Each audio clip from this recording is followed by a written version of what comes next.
Students, how are you all? I Nidhi, welcome you to Nidhi की पाठशाला। और जैसे हम लोग जानते हैं कि पार्ट 2 में जो हम चैप्टर पढ़ रहे थे नेशनलिज्म इन इंडिया, तो हमने पार्ट 2 में पढ़ा कि किस तरह से जो गांधी जी थे उन्होंने जो रावलेट सत्याग्रह था वो एक वाइड स्प्रेड मूवमेंट की तरह उन्होंने फैलाया था पूरा नेशन वाइड। फाइन। और हमने उस पार्ट 2 में ये भी पढ़ा था कि किस तरह से जो जलियांवाला बाग ट्रेजेडी थी वो एक मैसेकर के रूप में कन्वर्ट हुई थी, और किस तरह से गांधी जी ने अपनी बुक हिंद स्वराज में, जो कि 1909 में लिखी गई थी, बताया कि अगर हमने ब्रिटिश रूल को इस्टेब्लिश किया है, हम इंडियंस ही हैं इसके पीछे जिन्होंने ब्रिटिश रूल को इस्टेब्लिश किया है, तो हम इंडियंस ही आपस में कोऑपरेट करके, आपस में यूनाइट करके इनको बाहर कर सकते हैं। सो नेचुरली उन्होंने कहा कि अब जो है, अब एक बहुत ज़बरदस्त मूवमेंट स्टार्ट करने की रिक्वायरमेंट है, और उसको हम नॉन कोऑपरेशन का नाम देंगे और सिविल डिसोबीडियंस का नाम देंगे। और इस तरह से हम अगर बोले तो एक नेशन वाइड मूवमेंट करेंगे जिसमें ट्रुथफुलनेस होगी, जिसमें अगर हम बोले अनजस्ट लॉज के खिलाफ हम पीसफुल प्रोसेशन करेंगे, जिसमें अहिंसा का यूज़ होगा, वायलेंस का यूज़ नहीं होगा। सो क्लास, आज हम सेकेंड पोर्शन शुरू करने जा रहे हैं, differing strands within the movement. So let's start with our class without wasting much time. The non-cooperation खिलाफत मूवमेंट began in January 1921। जैसे कि हम लोग सब जानते हैं कि अगर हम बात करते हैं नॉन कोऑपरेशन मूवमेंट की, अगर हम बात करते हैं खिलाफत मूवमेंट की, तो ये स्टार्ट कर दी गई थी 1921 के समय पे, ठीक है। और बहुत सारे सोशल ग्रुप्स तो थे, उन्होंने पार्टिसिपेट किया था इस मूवमेंट के अंदर, और हर एक ग्रुप का एक स्पेसिफिक एस्पिरेशन था। देखिए, अगर हम देखते हैं कि हम स्वराज के लिए मूवमेंट स्टार्ट कर रहे हैं, तो नेचुरली अगर हम अली ब्रदर्स की बात करते हैं, अगर हम शौकत अली की बात करते हैं, तो नेचुरली उन्होंने गांधी जी का साथ दिया था। वो भी चाहते थे कि अटेनमेंट ऑफ स्वराज हो, बट कहीं ना कहीं उनको ये था कि जो फर्स्ट वर्ल्ड वॉर में डिफीट हुई ऑटोमन टर्की की, और जो खलीफा के साथ जो हुआ वो सब ना हो, और इसीलिए उन्होंने खिलाफत शुरू किया, खिलाफत एज अ मूवमेंट शुरू किया। सो नेचुरली हर व्यक्ति जो उस ग्रुप में ज्वाइन किया, जो उस मूवमेंट में ज्वाइन किया, जिसने जो उस मूवमेंट में पार्टिसिपेंट्स थे, उन सबके अलग अलग डिफरेंट एस्पिरेशंस थे। Fine. So all of them responded to the call of Swaraj. हर एक इंसान ने, जिसने उस मूवमेंट को ज्वाइन किया, उनका एक अल्टीमेट एम था स्वराज अचीव करना, फ्रीडम अचीव करना, but the term meant different things to different people. So naturally swaraj मतलब फ्रीडम डिफरेंट लोगों के लिए डिफरेंट तरीके से उन्होंने उसको एज्यूम किया, उनके डिफरेंट एजम्पशंस थे। फाइन। क्योंकि देखिए, हमारी अगर हम उंगलियों की बात करें तो वो बराबर नहीं होती हैं, सारी उंगलियां एक दूसरे से डिफरेंट साइज में होती हैं। तो नेचुरली हम लोगों का एक अल्टीमेट एम था कि स्वराज हमने अटेन करना है, बट नेचुरली उनके एस्पिरेशंस अलग थे, और उनका मॉडस ऑपरेंडी, उनकी सोच का तरीका थोड़ा डिफरेंट था। So the movement in the towns, अगर हम बात करते हैं कि अब कैसे ये जो मूवमेंट थी ये वाइड स्प्रेड की गई, कैसे इसको और फैलाया गया, कैसे मिडिल क्लास लोगों ने इसमें पार्टिसिपेट किया, और कैसे जो स्टूडेंट्स थे उन्होंने स्कूल्स छोड़ दिए, कॉलेजेस छोड़ दिए, हेडमास्टर्स, टीचर्स ने रेजिग्नेशन दे दिया, लॉयर्स ने प्रैक्टिस गिव अप कर दी। अब ये सब हम पढ़ने वाले हैं, और ये बहुत इंपॉर्टेंट है बच्चों, क्योंकि अगर हम देखें बोर्ड पॉइंट ऑफ व्यू से भी इस टॉपिक में से क्वेश्चंस पूछे जाते हैं। Fine. So let's start with the chapter now. The movement in the towns. The movement started with middle class participation in the cities. अगर हम बात करते हैं इस मूवमेंट की, तो ये जो मूवमेंट स्टार्ट की गई थी, अगर हम बात करते हैं नॉन कोऑपरेशन मूवमेंट की, तो इसमें मिडिल क्लास पार्टिसिपेशन मैक्सिमम था। जो सिटीज में से अगर हम देखें मिडिल क्लास फैमिलीज थी, उन्होंने मैक्स टू मैक्स इसके अंदर अपने को पार्टिसिपेट कराया था। Fine. They were the participants in it. Thousands of students left government-controlled schools and colleges. Headmasters and teachers resigned, and lawyers gave up their legal practice. So अगर हम देखें, बहुत सारे हजारों की तादाद में जो बच्चे थे, उन्होंने अपने स्कूल्स, अपने कॉलेजेस छोड़ दिए। ये बॉयकॉट था बेसिकली, किसी हम लोग कॉलेज नहीं जाएंगे, हम लोग स्कूल्स नहीं जाएंगे। हेडमास्टर्स और टीचर्स जो वहाँ पे जॉब करते थे, उन्होंने रेजिग्नेशन दे दिया। जो लॉयर्स वहाँ पे प्रैक्टिस किया करते थे, उन्होंने कहा कि हम अपनी लीगल प्रैक्टिसेस गिव अप कर रहे हैं, हम अब से प्रैक्टिस नहीं करेंगे। Fine. So the council elections were boycotted in most provinces. तो जो काउंसिल इलेक्शंस होने वाले थे वो भी बॉयकॉट कर दिए गए, उसको भी स्थगित कर दिया गया। कि यहाँ पे हमारे काउंसिल इलेक्शंस नहीं होंगे। बट एक ऐसा प्रोविंस था मद्रास जहाँ पे जस्टिस पार्टी जो थी वो नॉन ब्राह्मण्स की पार्टी थी। Fine, the council elections were boycotted in most provinces except Madras where the Justice Party, the party of non Brahmins, मैं बोल रही हूँ बार बार, एक्सेप्ट मद्रास, बाकी सारे जगह काउंसिल इलेक्शंस रद्द कर दिए गए थे, बट यहाँ पे रद्द नहीं किए गए थे। जस्टिस पार्टी यहाँ पे थी, वो नॉन ब्राह्मण्स, अगर हम देखें it comprised of non Brahmins, और वो कहते थे कि सिर्फ काउंसिल में इलेक्शन लड़ने का ही एक तरीका है और यही एक वे है जिससे हम कुछ पावर गेन कर सकते हैं। फाइन, क्योंकि इस तरह की पावर सिर्फ पहले ब्राह्मण्स के पास होती थी। सो नेचुरली अगर हम देखें इंडिया में ये भी बहुत डिस्क्रिमिनेशन रहा है। हम देखें ना, अनटचेबिलिटी की बात करते हैं अगर हम, या हम और इविल प्रैक्टिसेस की बात करते हैं, तो इस तरह से इंडिया में ये सब चीज़ें काफ़ी समय से, काफ़ी अगर हम देखें सदियों से चलती आ रही हैं। बट हम उस पर भी फोकस नहीं करेंगे बिकॉज वो एक डिफरेंट एस्पेक्ट है और हम जो पढ़ रहे हैं वो एक डिफरेंट एस्पेक्ट है। सो नेचुरली जस्टिस पार्टी ने मना कर दिया, उन्होंने कहा कि हम इलेक्शंस में पार्टिसिपेट करेंगे। The effects of non-cooperation on the economic front were more dramatic.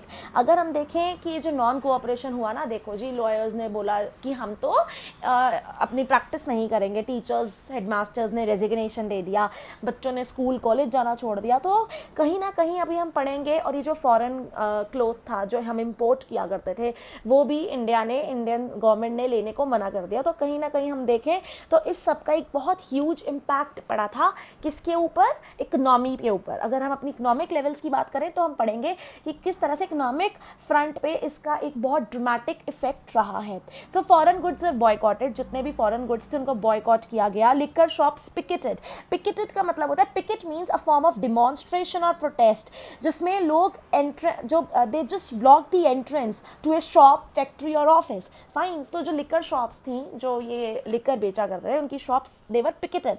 Fine, and foreign cloth burned in huge bonfires, बहुत जितना भी foreign cloth, imported foreign cloth जो आया उसको जला दिया गया ह्यूज अमाउंट में, ह्यूज क्वांटिटी में। So the import of foreign cloth have halved between 1921 and 1922।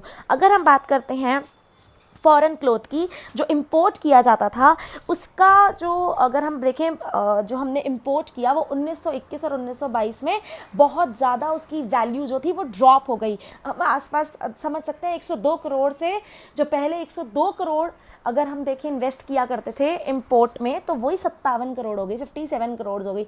सो हम देख सकते हैं कि कितना ज़बरदस्त डेप्रिसिएशन हुआ था जब इंडियंस ने फॉरेन क्लोथ इंपोर्ट करना बंद कर दिया। In many places, merchants and traders refuse to trade in foreign goods। बहुत सारी जगहों पे, बहुत सारे इंडिया के बहुत सारी स्टेट्स में, डिस्ट्रिक्ट्स में, जो ये मर्चेंट्स थे इन्होंने, और जो ट्रेडर्स थे, इन्होंने फॉरेन गुड्स को लेने से मना कर दिया, ट्रेडिंग में मना कर दिया। उन्होंने कहा कि हम फाइनेंस भी नहीं करेंगे फॉरेन ट्रेड को। फाइन, और ये जो बॉयकॉट मूवमेंट जैसे जैसे स्प्रेड हुई तो लोगों ने डिस्कार्ड करना शुरू कर दिया इंपोर्टेड क्लोथ्स। फाइन, उन्होंने इंपोर्टेड क्लोथ्स को बिल्कुल ही डिस्कार्ड कर दिया, बिल्कुल ही मना कर दिया कि see we are not going to use the foreign cloth as of now।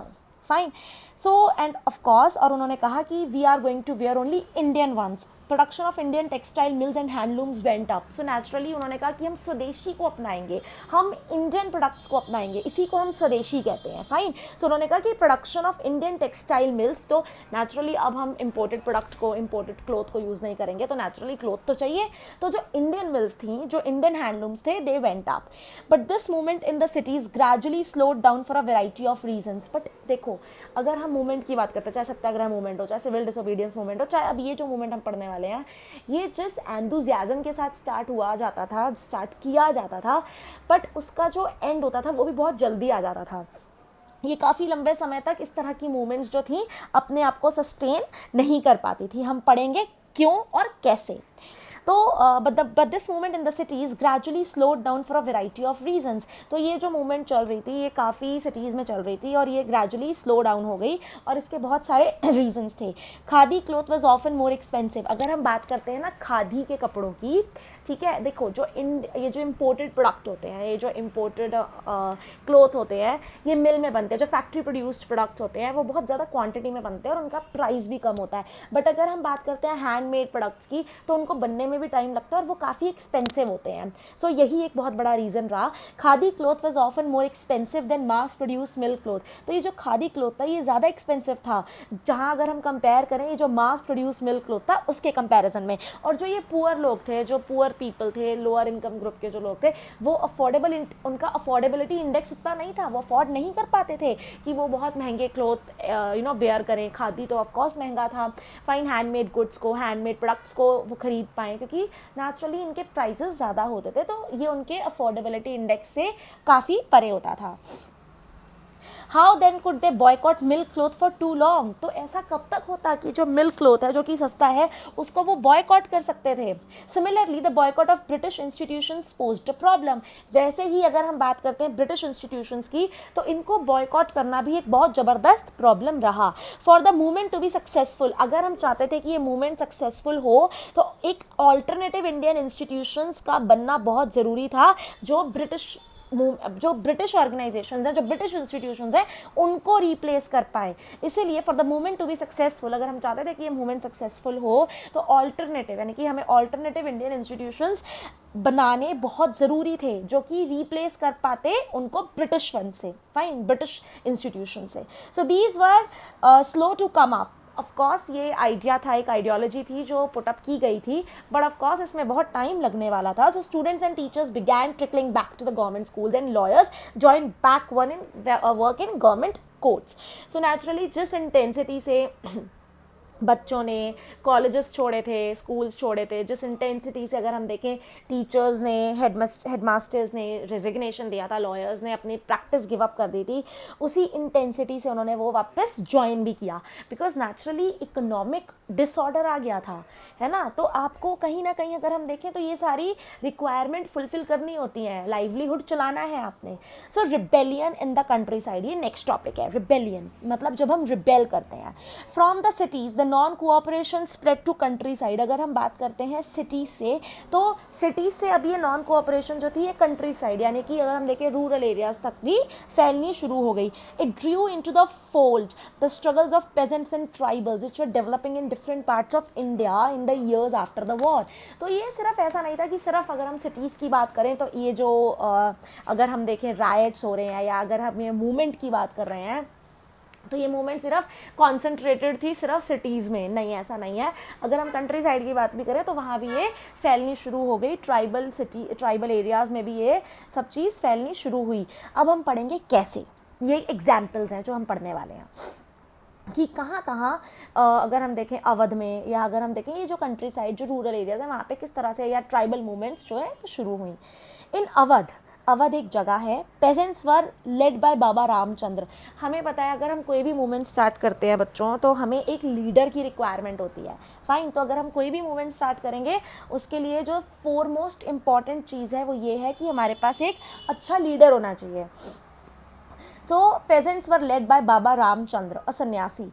अगर हम अवध की बात करें तो वहाँ पे जो मूवमेंट शुरू हुई वो पेजेंट मूवमेंट थी और बाबा रामचंद्र जो थे वो एक सन्यासी थे जिनको पहले फिजी भेजा गया था एज एन इंडेंजर्ड लेबरर. उनको ज़बरदस्ती एज ए लेबरर फिजी एक कंट्री है वहाँ भेजा गया था. So the movement here was against talukdars and landlords who demanded from peasant exorbitantly high rents and a variety of other cess.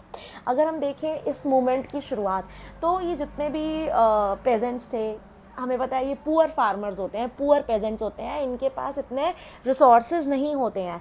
तो नेचुरली ये जो लैंडलॉर्ड्स थे, जो ये तालुकदार्स थे, ये बहुत हाई रेट ऑफ इंटरेस्ट पे तो प्रिंसिपल अमाउंट दिया करते थे. दूसरी चीज़ हाई रेंट्स लेते थे और जो डिफरेंट टाइप्स ऑफ सेस लगा रखे थे उसके खिलाफ ये प्रेजेंट मूवमेंट ने अपनी मूवमेंट शुरू करी थी, फाइन. क्योंकि वो दे वर अनएबल टू पे ऑल दिस, ठीक है. उनकी कोशिश मतलब उनके पास इतना पोटेंशियल ही नहीं था कि ये सारे रेंट्स और सेस उन्हें दे सके. वो peasants had to do beggar and work at landlord's farm without any payment. Beggar means labor that villagers were forced to contribute without any payment. अगर हम देखें beggar तो इसका मतलब या तो उसे बेगार भी बोल देते हैं, कुछ जो प्रोनाउंसिएशन की बात है, कुछ टीचर्स इसको बेगार बोलते हैं, कुछ इसको beggar बोलते हैं, फाइन. तो ये जो एक सिस्टम था इसके अंदर विलेजर्स को व्यक्ति भेजा जाता था लेबर करने के लिए, और इसके एवज में, इसके रिटर्न में इनको कुछ पैसे नहीं मिला करते थे। तो हम ये देख सकते हैं कि एक फॉर्म ऑफ एक्सप्लॉयटेशन था class. It was so difficult. मतलब अगर आज हम एक एग्जांपल लें कि आज हम कहीं को जॉब कर रहे हैं and you know in return we are not getting anything, so do you think it is justified? No, it's not. So at as tenants they had no security of tenure. तो अगर हम बात करें as tenant, अगर वो as a किराएदार भी अगर वो देखें, वो सोचें, तो उनके पास कोई सिक्योरिटी नहीं थी। फाइन, उनके उनके काम के लिए उनके पास कोई भी एक सिक्योरिटी नाम की चीज़ ही नहीं थी, बीइंग रेगुलरली एविक्टेड, और उन्हें बहुत रेगुलरली निकाल दिया जाता था।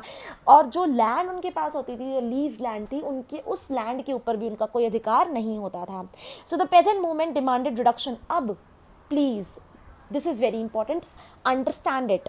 द पेजेंट मूवमेंट क्या चाहता था? द पेजेंट मूवमेंट डिमांडेड, पहला, रिडक्शन ऑफ रेवेन्यू। वो चाहते थे कि जो ये रेवेन्यू है इसमें रिडक्शन आए। अबॉलिशन ऑफ बिगार सिस्टम। फाइन, वो ये चाहते थे कि ये जो हमसे जबरदस्ती लेबर करवाई जाती है और उसके एवज में हमको कुछ दिया भी नहीं जाता, हमें कोई मॉनेटरी बेनिफिट्स नहीं होते, ये बंद कर दिया जाए। And social boycott of oppressive landlords. और सोशल बॉयकॉट होना बहुत जरूरी है उन ऑप्रेसिव, वो जो हेजिमनिक लैंडलॉर्ड्स हैं उनका, जो डोमिनेटिंग लैंडलॉर्ड्स हैं उनका।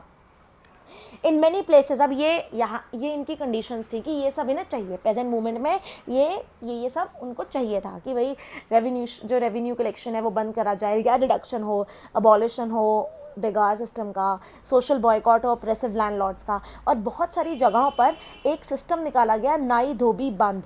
इसका मतलब ये है कि जितने भी हम अगर देखें ना लैंडलॉर्ड्स, जितने भी पंच देखें, जितने भी बड़े बड़े तालुकदार देखें, ज़मींदार देखें, ये ना, इन्हें कौन चाहिए? इन्हें बार्बर चाहिए, इन्हें वॉशरमैन चाहिए, राइट। बट अब ये जो सिस्टम हुआ, पेजेंट मूवमेंट स्टार्ट हुई, उसके अंतर्गत क्या हुआ, इन लोगों ने कहा कि हम नाई धोबी बंद करेंगे, यानी कि वॉशरमैन काम नहीं करेंगे, यानी कि नाई काम नहीं करेंगे, बार्बर काम नहीं करेंगे।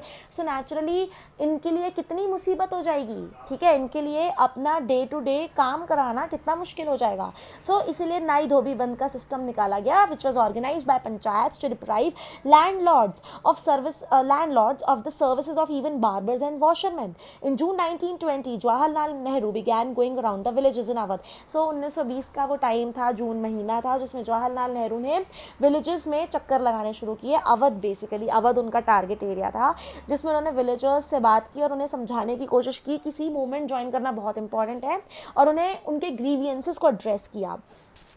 So by October, the Audh Kisan Sabha was set up by Jawaharlal Nehru, Baba Ramchandra and few others. तो naturally एक बहुत औध किसान सभा शुरू की गई, जिसमें which was headed by Jawaharlal Nehru. जो अगर हम बोले जो लीड कर रहे थे वो जवाहरलाल नेहरू थे, बाबा रामचंद्र और कुछ अदर अच्छे लीडर्स जो थे वो थे।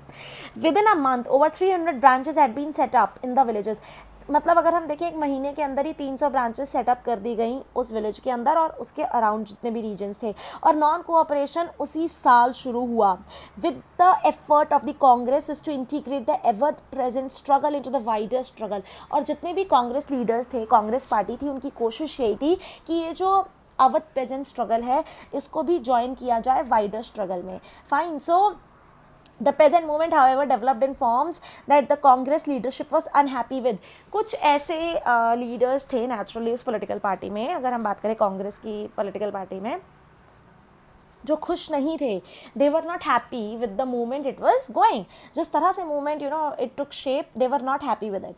As the movement spread in 1921, जैसे जैसे मूवमेंट स्प्रेड हुई, the houses of talukdars and merchants were attacked. सो जैसे मूवमेंट शुरू हुई तो ये जो तालुकदार्स के घर थे, जो मर्चेंट्स के घर थे, जो जमींदार्स थे, इनके घरों को अटैक किया गया, बाजार लूटे गए। और ये जो ग्रेन्स थे, जो ये हम क्रॉप्स की बात करें, ग्रेन्स की बात करें, इनको होर्ड किया गया, रखा गया, छुपा दिया गया। ब्लैक मार्केटिंग, होर्डिंग का कंसेप्ट इसके अंदर आ गया। So in many places local leaders told peasants, बहुत सारे लोकल प्लेसेस में जो लीडर्स थे उन्होंने कहा, टोल्ड पेजेंट्स, कि गांधी जी ने ये बोला है, गांधी जी ने डिक्लेयर किया है कि कोई टैक्स पे नहीं किए जाएंगे और लैंड को दोबारा से रीडिस्ट्रीब्यूट किया जाएगा अमंग द पुअर। हमें पता है बच्चों कि जो यहाँ पे टैक्सेशन था बहुत हाई था। हमें पता है कि लैंड जो थी कभी पुअर के पास रही नहीं। एक वो स्लेवरी का कंसेप्ट और लगा दो तो इसका मतलब जो बची कुची लैंड थी वो भी पुअर फार्मर से ले ली जाती थी स्लेवरी के नाम पे। सो नेचुरली जब ये मूवमेंट शुरू हुई तो ये बोला गया कि ये जो लैंड है ये दोबारा से रीडिस्ट्रीब्यूट की जाएगी ठीक है, अमंग द पुअर, जो जितने भी, ऐसा नहीं होगा कि लैंड सिर्फ किसके पास हो, जो बड़े बड़े फार्मर्स है, जो बड़े बड़े जमींदार हैं. So the name of Mahatma was being invoked to sanction all the actions and aspirations. तो यहाँ पे महात्मा गांधी का नाम जोड़ा जा रहा था. फाइन. एक ऐसा ही एक और इंसिडेंट हुआ था. Tribal peasants interpreted the message of Mahatma Gandhi and the idea of Swaraj in yet another way. तो ट्राइबल peasants जो थे, उन्होंने महात्मा गांधी का जो आइडिया था स्वराज का, वो अलग तरीके से इंटरप्रेट किया. अब हम एक एग्जाम्पल पढ़ेंगे कि किस तरह से गुडम हिल्स जो थे आंध्र प्रदेश में, वहां पे एक मिलिटेंट गुरिल्ला मूवमेंट स्प्रेड हुई थी 1920, अर्ली 1920 में, which was not a form of struggle. जो एक तरह की जो फॉर्म ऑफ स्ट्रगल थी वो कांग्रेस ने अप्रूव नहीं करी थी, बट इस तरह की मूवमेंट चल रही थी. एंड ये बहुत इंटरेस्टिंग है क्योंकि इसमें एक हम व्यक्ति की बात करेंगे, उसका नाम होगा अलूरी सीताराम राजू, जिसने क्लेम किया था कि he has some special powers. ठीक है, तो अब हम पढ़ते हैं कि ये क्या है. So the tribal peasants interpreted the message of Mahatma Gandhi and the idea of Swaraj in yet another way. So tribal peasants ने महात्मा गांधी का जो आइडिया था स्वराज का, वो भी एक डिफरेंट तरीके से रिप्रेजेंट किया. गुदम हिल्स थे आंध्र प्रदेश में. फॉर इंस्टेंस एक मिलिट्री गुरिल्ला मूवमेंट स्प्रेड हुई अर्ली 1920s में. It was not a form of struggle that the Congress could approve. और जिस तरह की struggle it took place, Congress was not it did not approved it. So here, as in another forest regions, the colonial government had closed large forest areas. अब ये जो colonial government थी, इन्होंने भी बहुत, अगर हम देखें, atrocities करी. ठीक है, अब ये जो फॉरेस्ट में जो ट्राइबल्स रहते हैं, ठीक है, इनका जो लाइवलीहुड है फॉरेस्ट है, वहीं से ये फ्यूल वुड लेते हैं, वहीं से ये फ्रूट्स लेते हैं, वहीं से ये वेजिटेबल्स लेते हैं, वही उनका एक लाइवलीहुड है. और सोचो अगर आपका जो लाइवलीहुड है, जहाँ आप रह रहे हो, जहाँ आपके एंसेस्टर्स रहे हैं, प्रीडिसेसर्स रहे हैं, ठीक है, वहीं से आपको निकालने की बात की जाए, तो नेचुरली आप में एक सेंस ऑफ रिवॉल्ट आएगा. आपको लगेगा कि हमें रिवॉल्ट करने का अधिकार अब है.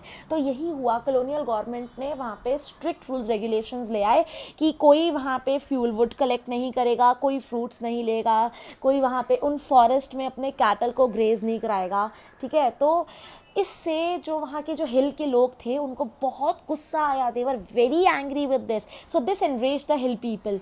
Not only were their livelihood affected, but they felt that their traditional rights were being denied.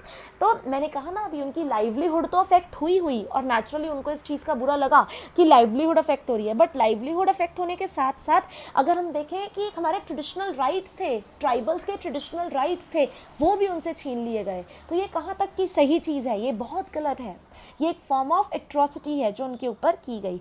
So when the government began forcing them to contribute begar for road building, अभी मैंने बताया ना बेगार का कंसेप्ट, जिसमें हमें फोर्सफुली काम करवाते हैं और हमें कोई पेमेंट भी नहीं देते हैं. सो नेचुरली जब गवर्नमेंट ने वहाँ पे सड़कें बनानी का कंसेप्ट शुरू किया, उन्होंने सोचा कि सड़कें यहाँ बननी चाहिए, तो ये जो सिस्टम था ये बेगार का, ये वहाँ पे इम्प्लीमेंट किया गया. और जो हिल के लोग थे उन्होंने रिवॉल्ट किया. एक तो तुम उनके घरों से उनको निकाल रहे हो, उनके घर क्या है, उनके फॉरेस्ट, और उस फॉरेस्ट में तुम कह रहे हो ना तुम फ्यूल वुड यूज़ कर सकते हो, ना तुम वहाँ के रिसोर्सेज यूज़ कर सकते हो. एक तो वो वैसे ही एनरेज थे और ऊपर से ये सिस्टम भी उनके ऊपर इम्पोज कर दिया गया. So the person who came to lead them was an interesting figure, जिसका मैंने अभी बात करी 1 मिनट पहले. अब हम उसी की आप बात अच्छे से करने वाले हैं. वो एक बहुत इंटरेस्टिंग फिगर था जो इनका लीडर था, अलूरी सीताराम राजू. ठीक है, उनका लीडर था. उसने ये क्लेम किया था कि उसके पास बहुत सारी स्पेशल पावर्स हैं. उसने कहा कि he could make correct astrological prediction. उसने कहा कि मेरे पास वो पावर्स हैं जिसमें मैं बहुत सटीक, बहुत सही कह सकते हैं कि प्रिडिक्शन करता हूँ कि आने वाला समय क्या दिखाएगा हमको. फाइन. सो उसकी प्रिडिक्शंस वो कहता था कि बहुत सही होती हैं और वो लोगों को हील भी करने की पावर रखता था. उसने ये भी कहा कि वो बुलेट शॉट्स को भी सर्वाइव कर सकता है. अगर किसी ने उसके ऊपर फायरिंग करी तो वो भी सर्वाइव कर लेगा. तो कैप्टिवेटेड बाय राजू, मतलब उसकी बातों में वहाँ के जो पेजेंट्स थे, जो ट्राइबल लोग थे, वो आ गए. उन्हें लगा ये तो भाई भगवान का दूसरा रूप है, he is the incarnation of a god. तो उसे लगा कि he was an incarnation of a god, भगवान का दूसरा रूप है. So Raju talk the greatness of Mahatma Gandhi. जब ये सब लोगों को कन्विंस कर लिया कि see I have that special power, तो फिर उसके बाद उसने महात्मा गांधी के कंसेप्ट्स को भी उजागर करा. उन्होंने बोला कि नॉन कोऑपरेशन मूवमेंट में हमें ज्वाइन करना बहुत ज़रूरी है. उसने परसुएट किया कि लोगों को खादी पहनना चाहिए. उन्होंने कहा, अलूरी सीताराम राजू ने, कि हमें ड्रिंकिंग एज अ कंसेप्ट खत्म कर देना चाहिए, ड्रिंकिंग नहीं करनी चाहिए. But at the same time, but साथ ही साथ उसने ये भी असर्ट किया कि इंडिया फ्रीडम नहीं अटेन कर सकता, India can never be liberated only by the use of force, not non violence. यानी कि वो कहते थे कि अगर हम सिर्फ नॉन वायलेंस का पथ फॉलो करेंगे तो हम कभी इंडिपेंडेंस अचीव नहीं कर पाएंगे, हमें फोर्स भी यूज करनी पड़ेगी। फाइन, फोर्स भी हमें यूज करनी पड़ेगी।